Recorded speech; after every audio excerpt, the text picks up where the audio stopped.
Hi everyone, my name is Nomfundo Mkatshwa-Jackson and I am in the dispute resolution team of CMS South Africa.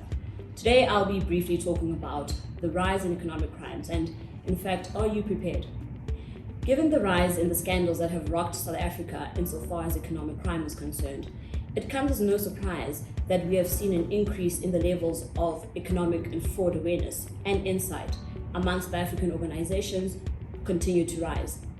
However, the persistent scourge of economic crime is not to be taken lightly, and awareness of these may serve us very little if no action is actually taken. Across industries, the rate of suspected digital fraud attempts globally we have noted rose when comparing the first 4 months of 2021 with the first and the last 4 months of 2020. In South Africa, the overall percentage of fraud attempts increased by a massive 7% during this same period. Of significance, and perhaps an interesting fact, is that South African organizations have seen an upsurge in instances of senior management perpetrating fraud. So one might ask, what are the potential challenges an organization faces?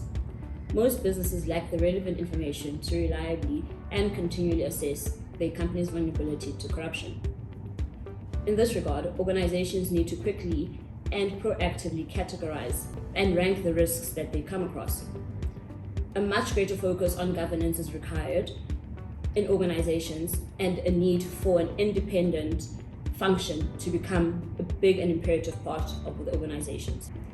While a majority of South African companies have policies and procedures in place that include training and monitoring, it is recorded, surprisingly enough, that only around half of organizations in South Africa have dedicated resources to risk assessment, governance, and third-party management. What should you, as an organization, be considering when responding to economic crimes? The starting point would be to conduct an investigation, followed by disclosure of the incident to the board of directors, taking disciplinary action against employees, conducting training with actual testing, and mostly bolster internal procedures, controls, and policies.